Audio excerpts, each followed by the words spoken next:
नमस्कार दोस्तों, मैं रजनी बहुत बहुत स्वागत करती हूँ आकाशवाणी रायगढ़ के इस विशेष भेंटवार्ता के क्रम में। स्वास्थ्य धन है, यानी स्वास्थ्य ही हमारी असली संपत्ति है और ये कहना बिल्कुल भी गलत नहीं होगा कि दैनिक कामकाज के लिए हमें अपने शरीर का ही तो सहारा होता है, यानी हमारा सच्चा साथी हमारा शरीर होता है। इस साइंटिफिक वर्ल्ड में मौसम में बदलाव और बदलते लाइफस्टाइल या किसी भी वजह से कई बार हमें स्वास्थ्य संबंधी परेशानियों का सामना करना पड़ता है और ऐसे में बेहतर इलाज की जरूरत महसूस होती है ताकि हम जल्दी रोग मुक्त हो सकें। श्रोताओं, रोग मुक्त होने के लिए जो उपचार किया जाता है वो चिकित्सा कहलाता है और चिकित्सा में बीमारी की रोकथाम और उपचार द्वारा स्वास्थ्य को बनाए रखने और सुधारने के लिए विकसित विभिन्न प्रकार की स्वास्थ्य देखभाल पद्धतियां शामिल हैं। इनमें से एक है होम्योपैथी चिकित्सा पद्धति और आकाशवाणी रायगढ़ के इस विशेष भेंटवार्ता के क्रम में होम्योपैथी चिकित्सा पद्धति विषय से संबंधित महत्वपूर्ण जानकारी साझा करने के लिए इस वक्त स्टूडियो में हमारे बीच उपस्थित हैं होम्योपैथिक चिकित्सा विशेषज्ञ डॉक्टर कुलदीप कुमार पांडे जी। डॉक्टर साहब, आपको हमारा नमस्कार और बहुत बहुत स्वागत है इस विशेष भेंटवार्ता की कड़ी में। मैं भी आपको नमस्कार करता हूं और आपके सभी श्रोताओं को नमस्कार करता हूं। डॉक्टर साहब, होम्योपैथी चिकित्सा पद्धति से जुड़ी सबसे जो हमारे मन में सवाल उठता है या इससे संबंधित सवाल जो हमारे मन में आता है वो ये है कि होम्योपैथी क्या है?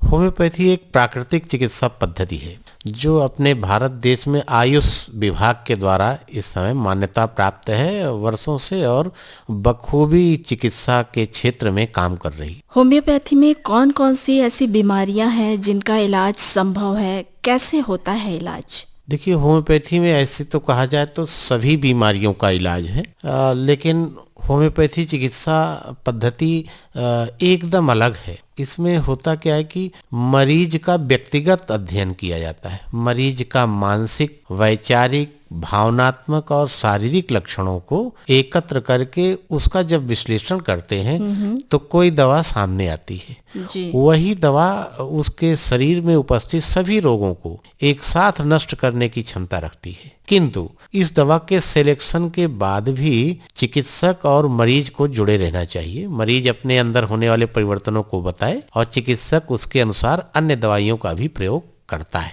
जी, और इसमें बीमारियों की अगर हम बात करें तो कौन कौन सी ऐसी बीमारियां हैं या ऐसे रोग हैं जिनका इलाज होम्योपैथी से संभव है? आप सिर से पैर तक सभी जो प्रचलित रोग हैं उनका नाम गिनाया जा सकता है, जैसे ब्रेन डिजीजेज, मानसिक रोग, आंखों के रोग, चर्म रोग, पेट के रोग, गैस्ट्रो समस्याएं जिसको कहते हैं, और मूत्र जनन संस्थान के रोग जी, हड्डियों के रोग, मुंह के रोग, ये सब, कान का रोग, एलर्जी और जो भी आधुनिक लाइफ स्टाइल में जो रोग हो रहे हैं उनके लिए भी होम्योपैथी चिकित्सा बहुत अच्छी है। एलर्जी की बहुत अच्छी दवाइयाँ होम्योपैथी में है, चाहे चर्म रोग की एलर्जी हो चाहे रेस्पिरेटरी एलर्जी हो, और हृदय रोग के जो है दवाइयाँ इसमें होम्योपैथी में बहुत अच्छी हैं।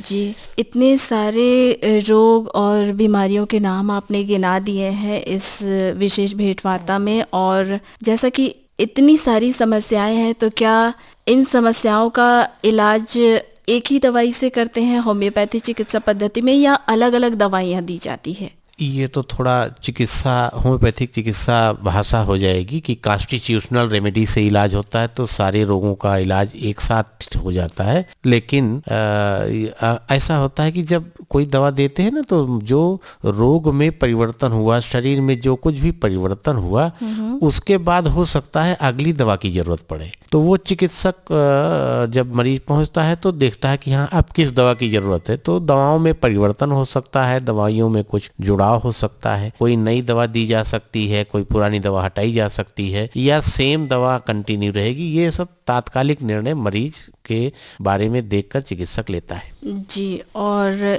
इसकी जो दवाइयाँ हैं वो कैसे लें, क्योंकि बहुत बार ऐसा होता है कि एलोपैथी की भी दवाइयाँ चल रही होती है और साथ में होम्योपैथी की भी दवाइयाँ अगर लेना चाहे तो क्या ये संभव है, दोनों दवाइयाँ एक साथ? जी जी, चिकित्सक देख करके, प्रायः होम्योपैथिक चिकित्सक जो क्वालिफाइड होम्योपैथिक चिकित्सक हैं वे एलोपैथिक दवाइयों को देख करके और होम्योपैथिक दवाइयाँ चुनते हैं, साथ में दी जा जा सकती हैं, कोई ऐसी विशेष दिक्कत नहीं। कहीं कहीं जहां मना होती है वो चिकित्सक जानता है कि कहां पर होम्योपैथी एलोपैथी नहीं देना है, वो चिकित्सक को पता रहता है, लेकिन ज़्यादातर केसेस में दिया जा सकता है। जी, और होम्योपैथी दवाई लेते वक्त किन किन बातों का ध्यान रखें? क्या कुछ परहेज करने की भी ज़रूरत होती है? प्रायः परहेज जो है रोग से संबंधित ज़्यादा होता है। अच्छा। दवाइयों का परहेज, दवाई को खाने के साथ कुछ और चीज़ों का जो परहेज होता है वो किसी विशेष दवा के साथ निर्देशित किया जाता है। जी। लेकिन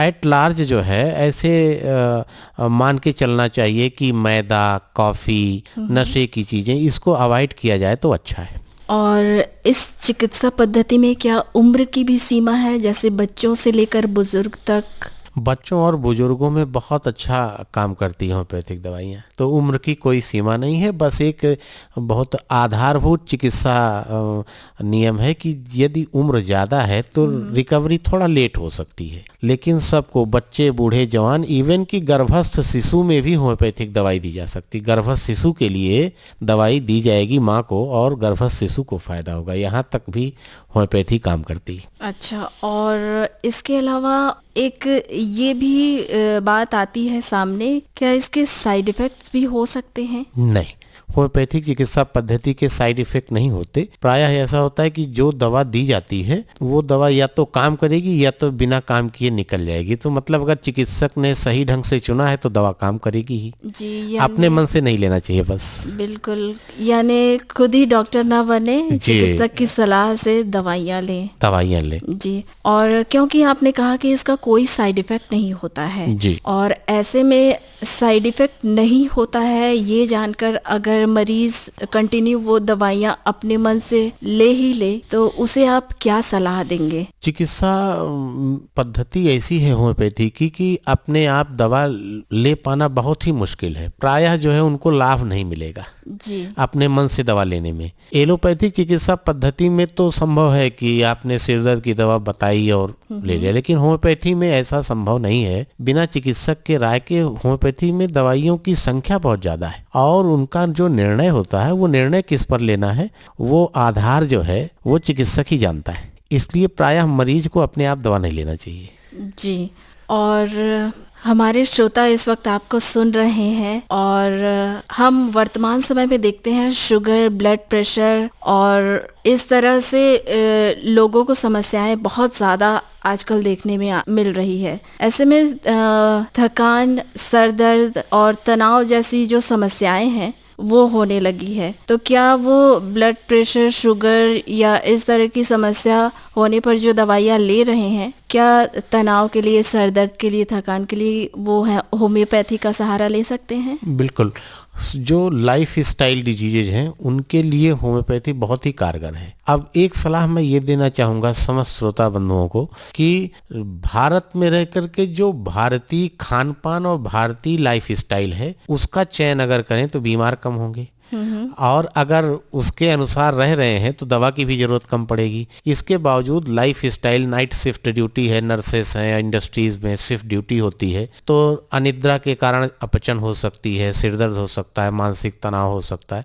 उसमें होम्योपैथिक दवाइयाँ बहुत ही कारगर हैं बिना साइड इफेक्ट के। जी, और इससे जुड़ी भ्रांतियाँ क्या क्या हैं लोगों के मन में? होम्योपैथिक भ्रांतियों में है जैसे लोग समझते हैं कि होम्योपैथी देर से फायदा करती है। ऐसा नहीं है। जब चिकित्सक जो है वो मरीज का पूरा विवरण लेकर के दवा का चयन करेगा तो दवाइयाँ जल्दी असर करेंगी।